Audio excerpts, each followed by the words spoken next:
Welcome to Newsline. My name is Eric Latif.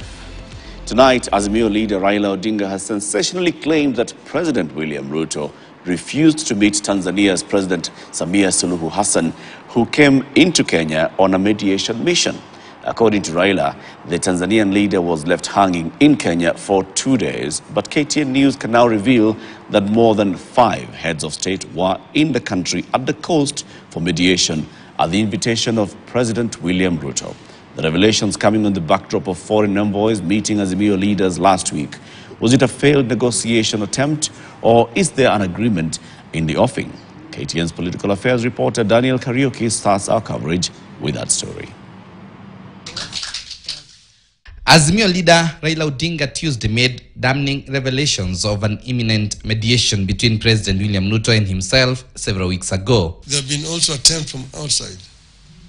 I can now say it here, that the president from Tanzania came here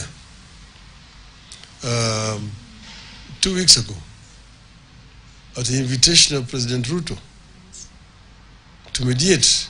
According to Odinga, who was addressing the international media, President Samia Suluhu was in the country for 2 days, a visit that had been initiated by President William Ruto himself.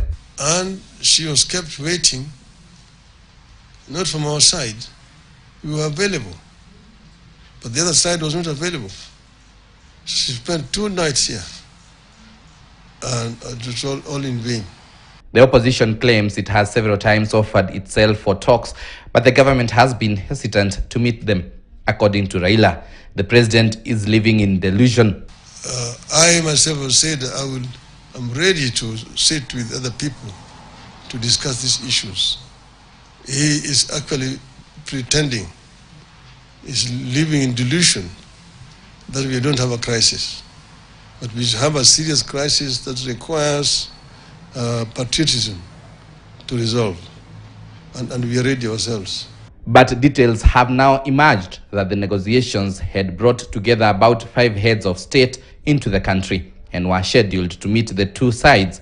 Sources have confirmed that President Samia Suluhu was part of the delegation invited by President Ruto. Later, the Azimio leadership met with the foreign special envoys on Friday, who pleaded with the opposition to stop the protest in what led to the downscaling of the protest to what was called vigil to mourn those who lost their lives. We will not at this stage address the media.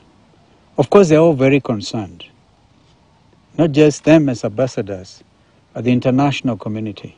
Suluhu's visit, which was not made public, envoys meeting that Azimio had dismissed, a clear indication of behind-the-scene beehive activities that could signal a possibility of the 2 sides working out a plan to come to an agreement. Other people have tried. Right now I know the other people are also trying, but he's the one who's resisting. So he basically knows what he wants. Whereas those surrounding the 2 leaders seem to be the hardliners, the 2 leaders could be seeking a way out. In 2007, Odinga and the late Mwai Kibaki met, leaving hardliners outside the meeting.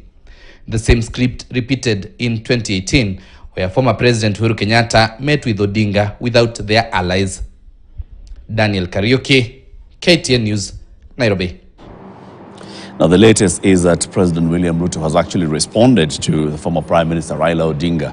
And in a tweet, the president has actually said, "My friend Raila Odinga, I'm off to Tanzania for a human capital meeting to harmonize the expansion of employment opportunities in our continent." The president continues to say that he will be back tomorrow evening. And I quote him, "As you have always known, I'm available to meet one-on-one with you anytime at your convenience." So this is President William Ruto basically responding to Raila Odinga and saying he is off to Tanzania for a meeting. When he's back, he's ready to meet with the opposition leader. Will this meeting take place? We'll wait and see.